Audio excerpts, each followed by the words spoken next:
Good evening. I'm Megan Rust, educator for public programs here at the Frist Art Museum. Thank you all for joining us for our opening lecture for Chaos and Awe Painting for the 21st Century. We're privileged to have Mark Scala, our chief curator, here with us this evening to present From No Place to Everything. At this time, we'd like to thank the following sponsors of Chaos and Awe: our platinum sponsor, the HCA Foundation on behalf of HCA TriStar Health, our hospitality sponsor, Union Station Hotel, our education and outreach sponsor, First Tennessee, and we'd like to thank the NEA for an Artworks grant, providing additional support for this exhibition. And as always, we appreciate the continuing operating support from the Tennessee Arts Commission and the Metro Nashville Arts Commission.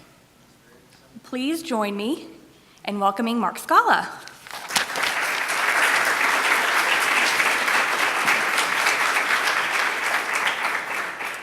It's so great to be here. The Frist Art Museum went to great lengths to get me here.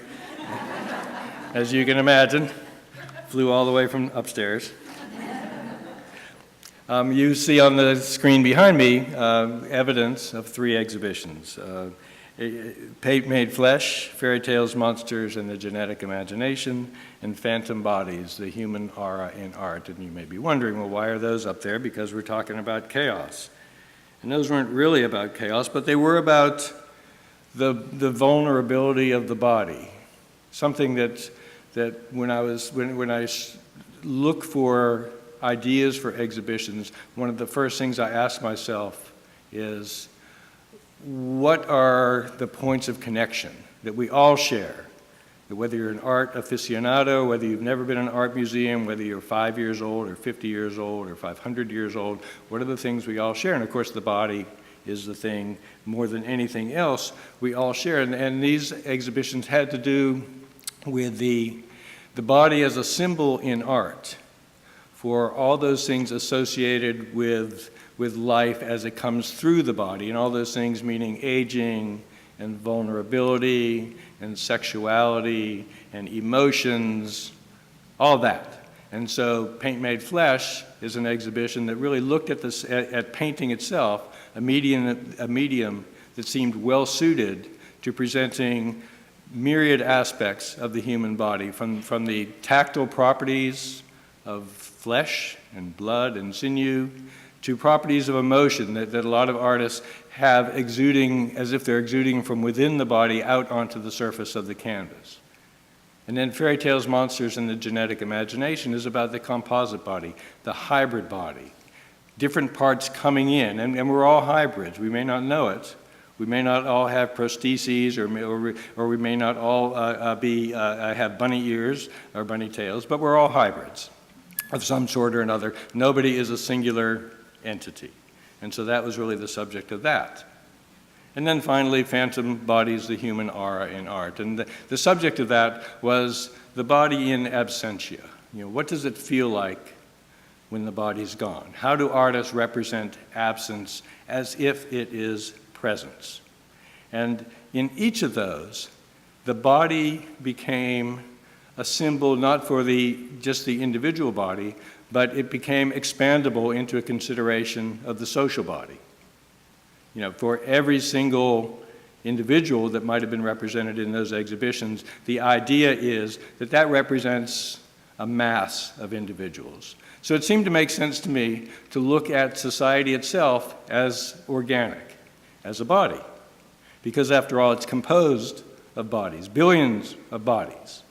And these bodies are subject to the same sources of vulnerability, feelings of instability, feelings of growth, aging, decay, renewal, all of those things that the individual body has, the social body has. So that's really kind of the idea behind the exhibition, to look at the social body in the 21st century through the lens of painting. Now, let's look at the, well, that's a nice quote, isn't it? Catherine Ann Porter. How many of you are artists?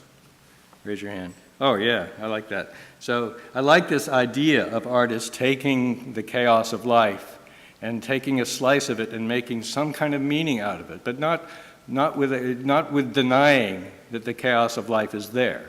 Always acknowledging its existence and its vitality in some ways.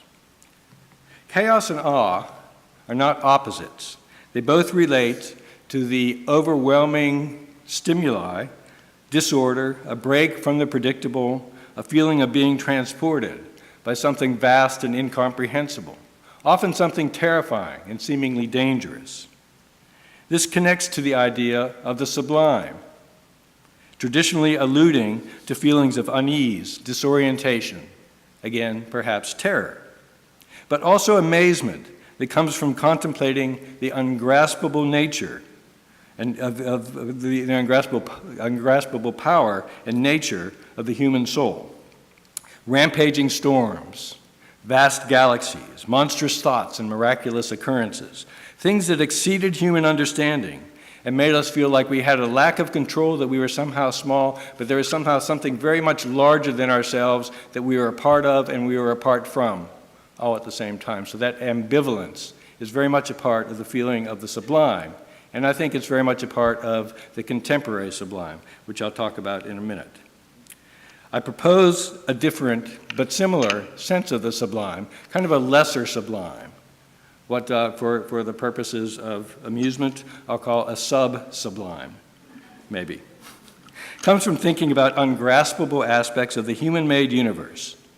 The exhibition includes paintings by artists who visualize shifting ideologies, shadowy histories, technological rabbit holes, speculations about the nature of the universe and our place in it. There are different ways of looking at chaos. For many, it's simply the random appearance of disorder, ranging from minor to major keys, a teenager's messy room, a bomb outside a Paris nightclub, an earthquake, tidal wave, nuclear meltdown in Japan. But is a teenager's room really chaotic, or does it represent an organic system that the parent simply cannot grasp? Does the suicide bomber try to be aimlessly destructive, or does she believe that she's jump-starting a new order? Is the earthquake unpredictable? Or if we understood tectonics more completely, could we plan better to avoid its consequences? In these cases, chaos may be thought of as an inability to step outside of one's own limited knowledge, not an absolute condition.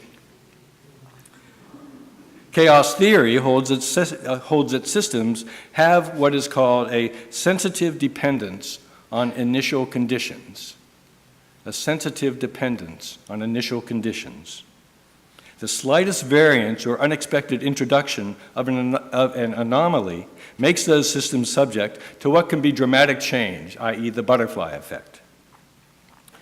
So if it happens that initial conditions are undeterminable, predictions of the future built on what sociologist Zygmunt Bauman has termed a liquid modern society, which I think is a beautiful phrase for our moment in history, are themselves dependent on unknown variables. This makes some people very nervous, while others recognize that if humanity is the X factor, you and I have as much capacity to shape the world as anyone else. So that's the first part of the title. Now, why painting? Isn't digital imagery better for capturing our moment? Maybe it is. But there's a lot of wonderful painting being done internationally in this ancient medium that seems quite suited to capturing the fluid nature of contemporary life, just as painting has always given form to the imagination. And one of the things that I think is really true about painting is its physicality. It has a beauty and a richness and a tactility and a sense of connectedness that the digital realm doesn't really have. And it also has the capacity to stop us. And stopping us is pretty important in a period, in an age when all we do is move around. We're very sort of jittery.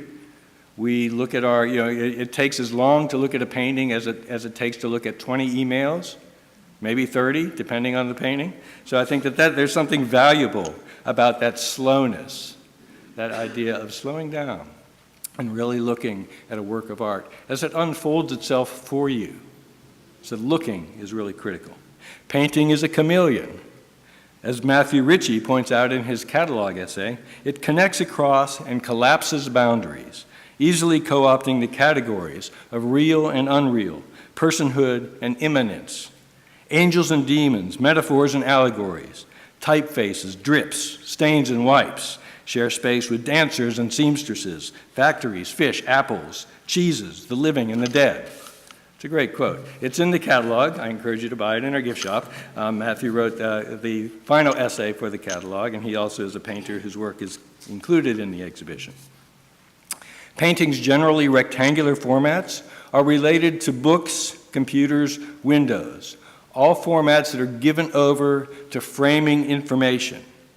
And this framing of information actually relates to our own optical anatomy. It relates to the limits of eyesight, which by focusing on what is in front of us, establishes a hierarchy of importance. Right now, you are the most important people in the world. What is in front of us, what is not in front of us, is a distraction. Optical boundaries have a psychological equivalent in what is known as the ego tunnel. The ego tunnel is a function of consciousness that allows us to only perceive the world one way, blocking the messiness and incoherence that do not fit our preconceptions of our immediate needs, kind of like what a picture frame does. Drugs and alcohol, dreams and visions, and as it turns out, art, can dissolve the walls of this ego tunnel by suggesting that the difference between the real and the virtual, or even hallucinatory, is unfixed, something painting has long excelled at. What lies outside the ego tunnel and is hinted at by works in this show are the swirling forces of technology, war, history, philosophy, the arena where feelings are mashed with ideas, messy, maddening, and marvelous. Scale, too, breaks down the ego tunnel. The larger a painting, the harder it is to see it all. You have to scan back and forth. You have to walk up to it to see the details and walk back to see the entirety of it. You have to walk back and forth. You have to move your head so your body becomes involved with the perception of this painting. So scale does break down the ego tunnel. Chaos and Awe starts with paintings like this very large painting by Franz Aukerman that visualize global structures that influence personal behavior and political and social outcomes, yet remain difficult to comprehend. The setting is urban and technological. Franz Aukerman's mental maps, is what he calls them, envision the inner workings and potential for upheaval in metropolises around the world. Here, buildings, ductwork, conduits for communication and transportation have been violently uprooted, with a room at center, perhaps a control room, being torn from the jumble of wrecked systems and holes in space. Just as the overwhelmed traveler in megacities like Calcutta, Sao Paulo, Hong Kong longs to return to a place of stability, a place of comfort and understanding, we're reminded that the desire to hide from chaos, real or imagined, to go behind a wall or under a bed, is also part of our story. So spatial disorientation can lead to the sense of the ungraspable, the veil of time, or more precisely, the subterranean flow of emotional history rather than written history, can also instigate feelings of precarity and destabilization. The section Shadows of History focuses on dark legacies that are so deep that they may seem by turns to be invisible or natural, continuing to shape lives by operating beneath the surface. This painting by German painter Neo Rauch has the same title as a novel by the South African Nobel laureate J.M. Coetzee. The book is set in a, can you read the title? Sorry. It's called Waiting for the Barbarians. I keep forgetting the words are so little up there, aren't they? And it's my fault for making them little. I apologize. Waiting for the Barbarians. And this is a book that is a fable, basically, centered on some colonial outpost, we presume, in Africa. And the outpost of Europeans, the people there have heard that there's going to be a rebellion. There's going to be an attack by the indigenous population. So what they do is they bring in a so-called official, a security specialist, to come in and help them figure out what to do about this attack. And the security specialist is actually a torturer. And they start by abhorring this idea of torture, and gradually the population comes around to the idea, well, we need this torturer because he's going to go out and capture the rebels, bring them back, and we'll find out what their plans are. And of course, the rebellion never takes place. The attack never happens.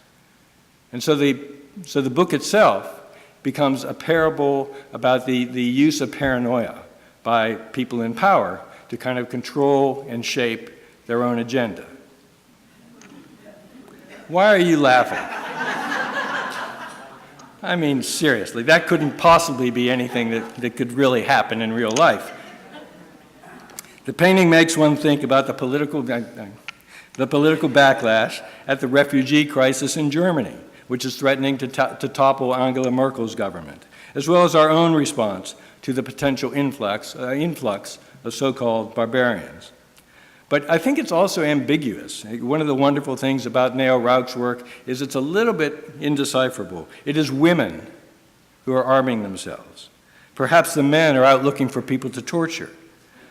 But perhaps because men themselves are in the guise of the sexually voracious minotaur being burned at the stake are the barbarians. So it's an interesting kind of Me Too, before the fact premise for the painting. So it's a very interesting reading and complicated image for us to look at.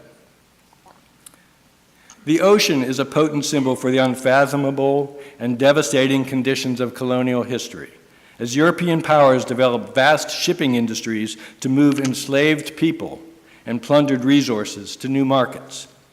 Western Currents by Radcliffe Bailey evokes the Middle Passage, slave ships bringing captured Africans to Europe and the Americas. The boat is packed with ritual objects from cultures like the Akan, the Yoruba, the Ashanti, spiritual treasures that captives were forced to leave behind, losing their links to traditions. Echoing harrowing journeys in which many slaves died and were tossed overboard, Bailey's vessel conveys the collective memories of forced diaspora. The painting reminds me of Turner's famous painting, depicting an incident in 1781 when the captain of the slave ship Zong had ordered 133 sick slaves to be thrown overboard so he could collect the insurance on them. This was a rallying cry for people who were opposed to slavery in England and, of course, then around the world. For Bailey, the ropes pulling the floating figures back to the boat, you can see that, are a symbolic reclamation of the many souls lost in the Atlantic. The title of this painting refers to a research program that took place between 1932 and 1972 at the Tuskegee Institute, when black men with syphilis went untreated so that doctors could study the progress of the disease. The men were told that they were receiving free medical care because they had bad blood. They were never told that they had syphilis. The experiment continued, even after it was known how to cure, that penicillin could cure syphilis. They found that out in the 40s, and the experiments continued until the 70s. This was hidden from the public, like many other scientific experiments on powerless subjects throughout history, demonstrating that the Enlightenment desire for knowledge is not immune from assuming a hierarchy of importance in people, treating some less humanely and less humanly than others. The image is impossible to fully read. You can't really tell what's going on. It looks like it's something underwater, a writhing octopus, maybe a shipwreck, murky depths, demonstrating the difficulty of seeing the impenetrable face of racism, which infects even a supposedly objective field like medical research. It relates to Ellen Gallagher's other work. She did a series called Watery Ecstatic, and this was inspired by the Afrofuturist myth of Drexcia, an underwater utopia filled with descendants of slave women thrown overboard during the passage. The next section is collisions. Collisions takes us further into cultural clashes, oftentimes determined by the shadow force of history, but related to other forces such as nationalism, idealism, ideology, power, raw power struggles. Rockne Harizadeh, a Tehran-born artist now in Dubai, makes savage commentary on the human condition. Painting directly onto computer printouts, he translates images of war into fantasies in which the distinction between humans and animals, reality and invention are blurred. These are contemporary history paintings, given credibility through their sources in journalism. But it is an emotional history in which bestiality is conveyed by a fabulism popular in Persian folk stories. Pigs and asses are particularly damning slurs in Farsi, and I guess in English as well. And such political satires as George Orwell's Animal Farm, where animals stand in for people who share their bad attributes.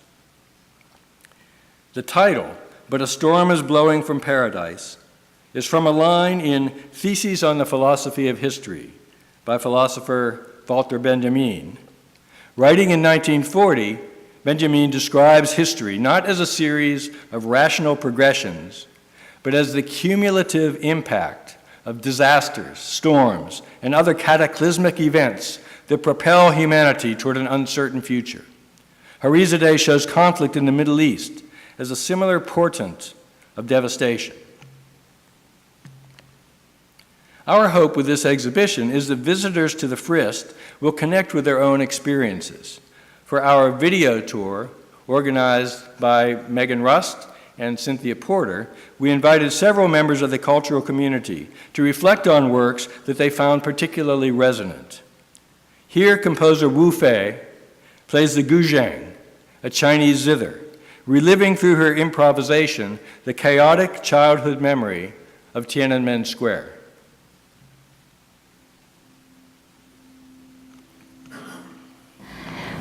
My name is Wu Fei. I'm originally from Beijing, China. I'm a classically trained composer who plays this 21-string Chinese zither. I connected instantly with the paintings because it reminded me of my childhood in 1989 that I witnessed the Tiananmen Square event that happened at the time I was a kid. I didn't understand what was going on, but now as an adult, I really want to look back and I see a lot of, I still have a lot of confusion, at the same time clarity, and so there's a lot of going on emotionally when I saw the paintings, especially from the two artists from Iran, that what's been going on in their home countries. So I just connected very, very closely.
So cool.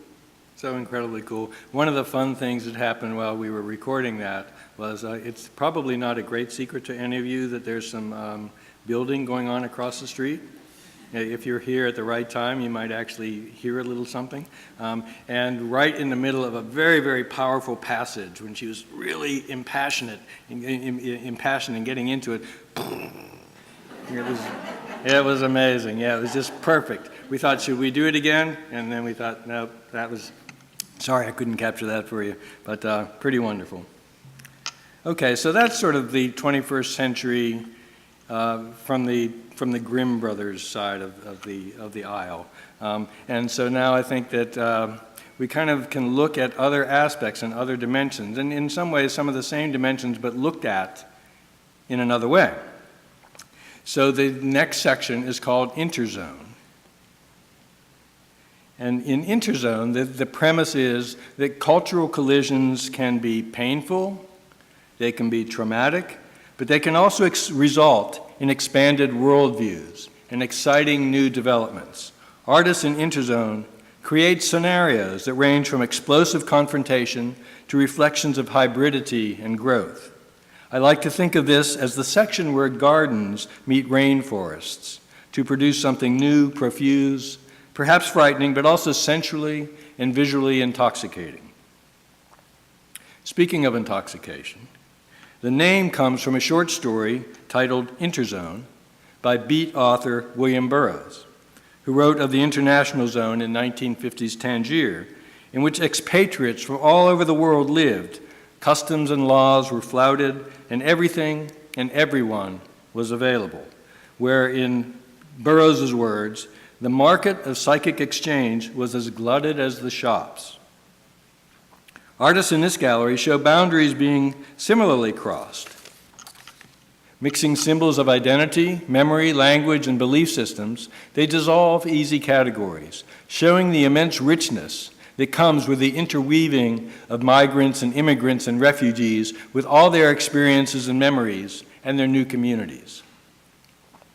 Splitting her time between Brooklyn and her native Nairobi, Wangechi Mutu collages body images taken from Western glossy magazines and medical books, along with references to fertile plant growth and tribal costumes, ritual performance, and shamanic figures. Funkalicious Fruit Field shows fleshy pods or organs growing from soil covered with bioluminescent seeds. The plants draw our attention and draw our eyes toward a flying creature above, part plant, part woman, part animal, unsettling but not as frightening as the hybrids in Harizade's pictures. Cultures do not always come together without strangeness or friction, but there is also a beauty and grace to the way Mutu represents the coming together of cultures. The title links African rhythms, of course, to the American funk music that they influenced. An expatriate from Tehran, living now in Brooklyn, Ali Bani Sadr mixes childhood memories of wartime with sources from Hieronymus Bosch to beautiful Persian miniatures to make works that are lovely, powerful, emotionally strident. This is Contact. Contact seems very warlike. It shows a dramatic collision between worlds, and you might think this is militant Islam confronting Western post-colonial powers. But there's also an abundant richness and beauty that arises when these cultures merge, as has been his own life experience as an expatriate Iranian. Ali is also a synesthete, whose paintings unfold in response to the sounds they emanate as he works, giving them a resonance that is wonderfully multi-layered and symphonic. Exploring the intersection of Korean culture and contemporary global realities, Atlanta-based Jihyun makes the boundaries between East and West, as well as past and present, seem elastic. She's interested in a universal empathy, not a national identity. This is Springfield, Butterfly Dreams, and it combines traditional Korean imagery, butterflies, peaches, which Jiha also is amused by because they remind her of human buttocks, but that's just a side story. But also it includes Bart Simpson's silhouette and Marge Simpson's wonderful bouffant, and of course relating to the idea of Springfield. And the name Springfield denotes a town. It could be anywhere. There's so many Springfields in the United States, and that's really the joke that's the gag with The Simpsons, right? You don't know what Springfield they're in, and they kind of tease you and make you wonder about it. But the idea that geography, place, is not as important as it was. And if you're an artist from Korea, from South Korea, living in Atlanta, and you may feel that you're a part of both places, an equal part of both places, an American, a Korean, but also a citizen of the world. As we know, culture cannot be constrained by borders. All the arts, music, painting, fashion, enrich each other as one influence flows into another. Here, Chef Maneet Chauhan creates a culinary response to Jihyun's paintings.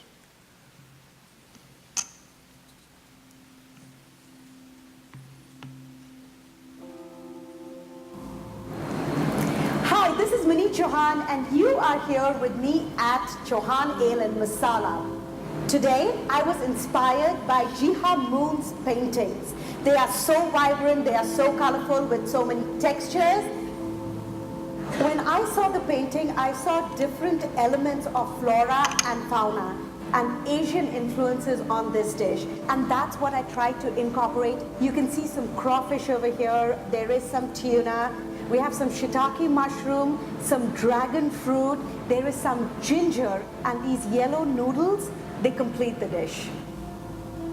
To me, what I love about the Indian culture is how colorful things are, and that's what this painting reminded me of. So I decided to get some of our most popular curries, like the red chicken tikka masala curry or the yellow coconut curry, and that formed the foundation of this dish. This is the first interpretation of the work, and I'm going to finish this with a flambe of blood orange and brandy, which adds more oomph to the dish. So I have some brown butter over here, and I am going to go ahead and put some blood orange, a pinch of salt, and then flambe it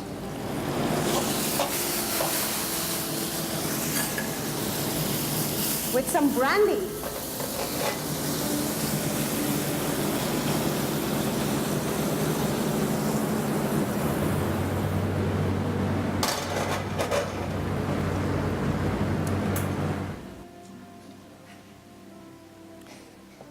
Don't worry, we have instructed our security to make sure that nobody licks any of Jihyun's paintings.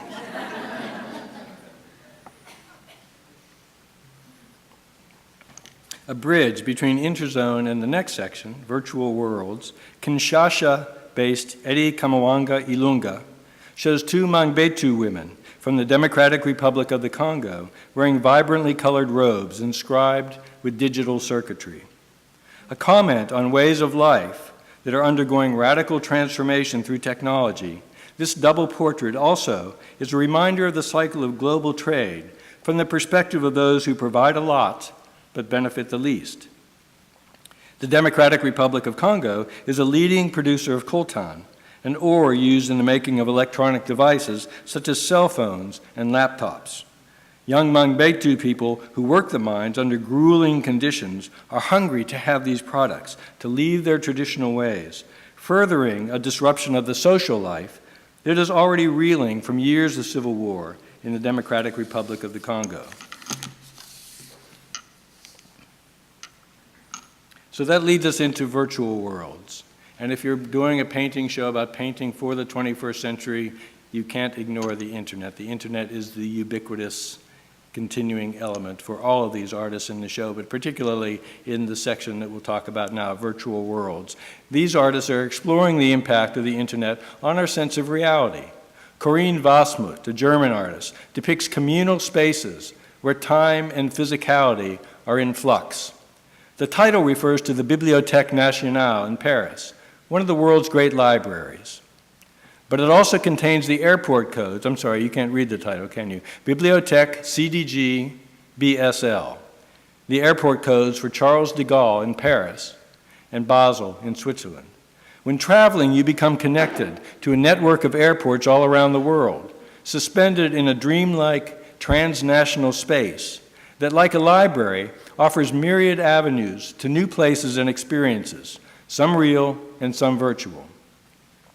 The painting's porous walls are a metaphor for the fluid passage of ideas, linking the capacities of the human mind to the internet, itself a virtual extension of the traditional library.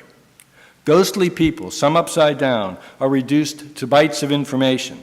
Fragments of fields and factories, tables and clouds infer that there are infinite things to explore in the bibliothèque.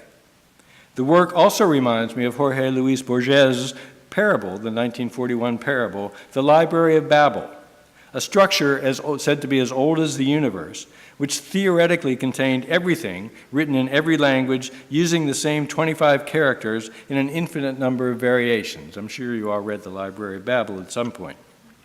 The books range from worthless to profound, anticipating the internet's expansive capacities for information and disinformation.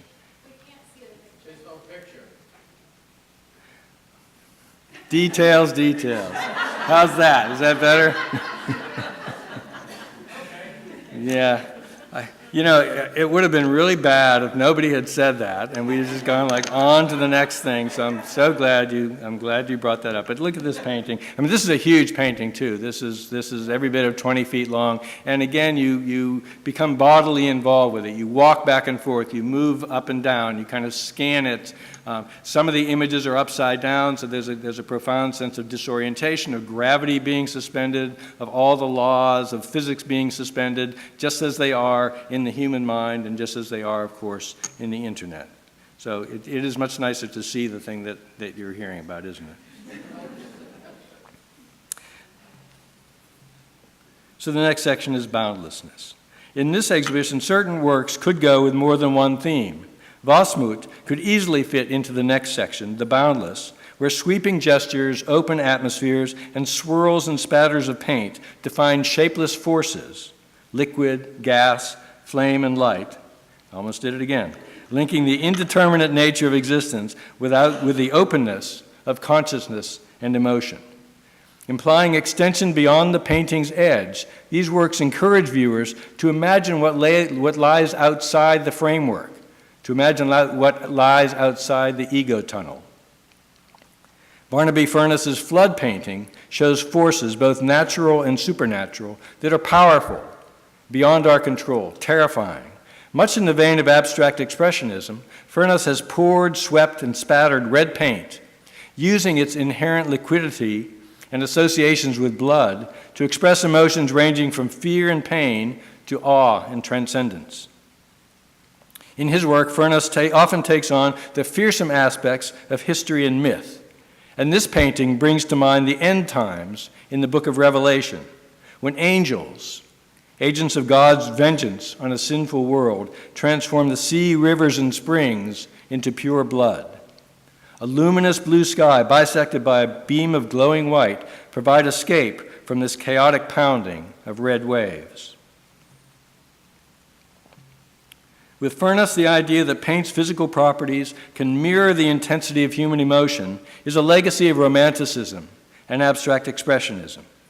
Nashville-based James Perrin's Semiosis on the Sea similarly uses paint's physical properties to express a complex psychological state. While the painting was inspired by a picture of a person sitting on a beach, the field of semiotics, and the painting is entitled Semiosis on the Sea, the field of semiotics studies flexible meanings in relation to texts and signs. Fixed surfaces and bits of dried paint suggest rocks or soil, but also the accumulation of time and the inevitability of decay. If this is somebody on a beach, it is a primeval entity who has sat on that beach for an eternity, or at least until the water around him or her turned as black as coal. Oops. Sorry. Bright streaks of color, splayed legs, all imply the prismatic shimmer of pure energy, patches and gestures of smeared paint, as well as stark contrasts in darks and light, and then turbulence to this impossible landscape. So it's an inner landscape, it's an emotional landscape, using the language and properties of paint to convey something abstract, but also something very emotionally powerful.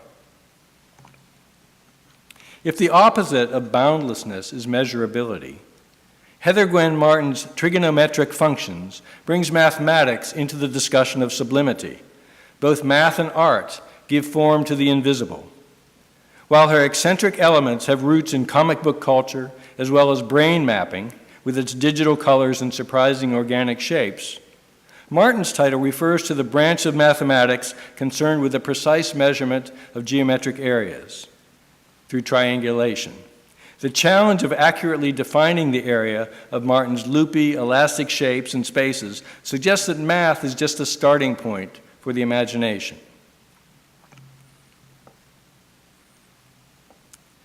Let's go forward.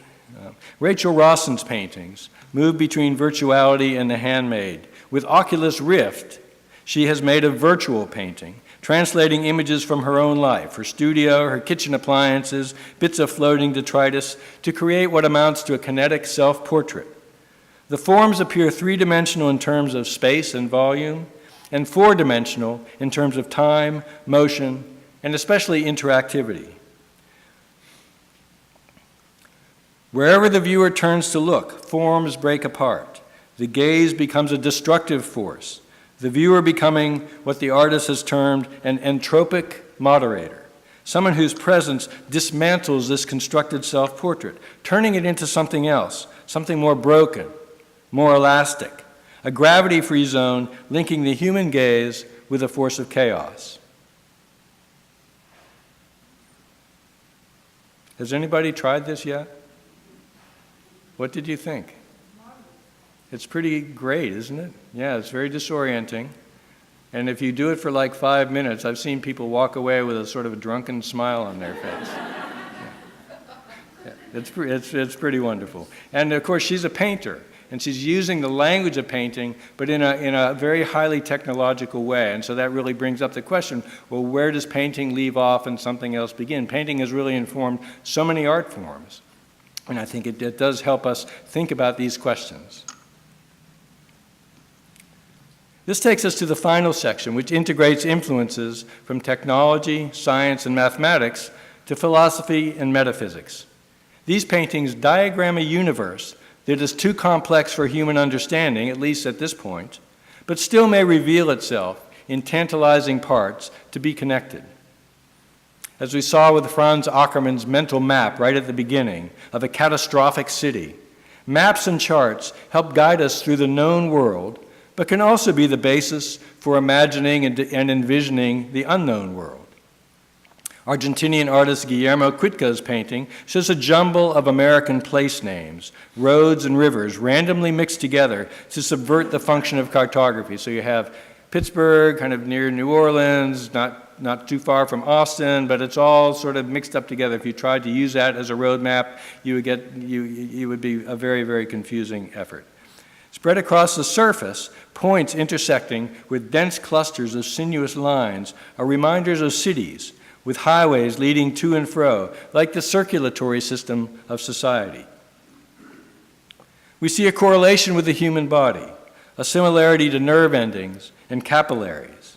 Cadmium red evokes a warm flesh. The vertical format evokes the proportion of a standing person. The map suggests other connective circuitry, even a computer's motherboard. So tying together geography, biology, and technology, Cuitca presents a bit of everything, a place where viewers are less likely, in his words, to get oriented than they are to get lost.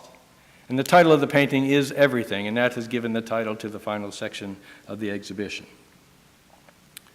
Tsuki Umezawa, a Japanese artist, his turbulent painting comes from images found online. Over the Sky of the Beyond shows debris from Japan's 2011 earthquake and the subsequent tsunami and nuclear disaster at the Fukushima reactor. Tying this catastrophe to the destructiveness of war, the landscape below, showing characters strewn around like debris washed ashore, is adapted from images of battle sites on the Midway Islands. The form in the sky evokes a supernova explosion. Bursting from center are fragments of characters, buildings, and wreckage from the earthquake, which may soon rain down upon the already devastated beach below. For Umezawa, manga and anime seem as real or as fictitious as online depictions of the disaster, which were ubiquitous in Japanese websites for years following the earthquake. Colliding these sources together, Umezawa presents what he terms a post-internet perspective on the world. Combining the traditional medium of paint with 3D printing, Pedro Barbato reflects on the impulse to obtain knowledge through technology and science. In LHC Red and LHC Blue, its companion piece, Barbato focuses on the fundamental atomic matter that composes the universe, the Higgs boson, the so-called God's particle, a term that apparently physicists really hate. The existence of the Higgs boson was confirmed in 2011 with the aid of the world's most powerful particle accelerator, known as the Large Hadron Collider, which of course he is describing, he's shortened into LHC, which enables viewers to examine formerly invisible aspects of particle physics. Envisioning what we might learn about the origins of existence as we study the collision of atoms, Barbato imaginatively charts time, space, and matter to reflect our expanding understanding of the universe. I think it's interesting that when physicists talk about chaos, it relates to factors of unpredictability. When working with the behavior of particles, the means people employ to observe and measure actually alter the behavior of the particles, like an anthropologist whose presence changes the people she's trying to study. One of the great advances of the particle accelerometer is that it actually somehow solves this subjective bias problem. Don't ask me how, but it does. The lesson, I suppose, is that even in a scientific system based on the accumulation of incredible knowledge, the understanding that humanity itself is the source of unpredictability, we are the X factor of chaos, is a reminder that to escape entropy, every system must be open enough to absorb or accommodate the forces of chaos, a lesson that not only applies in physics, but also in politics, in philosophy, and social behavior. The exhibition ends with paintings, sculptures, and a video by Matthew Ritchie, combining symbols from different fields and eras that visualize the invisible structures of the world, its origins, its systems, its physical laws, but also its metaphysical laws. With wandering lines, clouds of color, splotches of raw matter, and graceful gestures extending into open space, a bridge, a gate, an ocean, describes the creative process itself. Artists build a bridge to another world. The viewer passes through a gate to get to that world and enters the magical oceanic space created by the painter. So on the left is inchoate matter, the raw stuff of the universe, as it begins to coagulate and gel. The blue calligraphy, inspired by Einstein's notion of a bridge or a wormhole linking parallel universes, is a symbolic gateway through chaos toward an oceanic feeling, alluded to on the right by pure and open space. The painting is named for the first line in a refrain sung in Ritchie's film Monstrance, which is also on view, from the artist's adaptation of John Milton's Paradise Lost, which refers to the bridge crossed by Satan as he goes to the ocean of chaos. Just as Milton envisions the world as a battleground between good and evil on its way to oblivion, Ritchie follows the history of the universe as it moves from chaos toward the sublime void. Graphs and charts spilling out from the canvas are reminders that in Milton's illimitable ocean of the world, nothing is fixed or containable, either scientific knowledge or visions of the apocalypse. Matthew's paintings, diagram, film, and essay in the catalog make connections between different ways of thought and feeling and measurement and history, an integrated vision that reminds us there is always something more outside the frame, outside the ego tunnel. It may be a luminous angel of heaven or a speeding meteor heading our way. In either way, we should try to be ready. Thank you.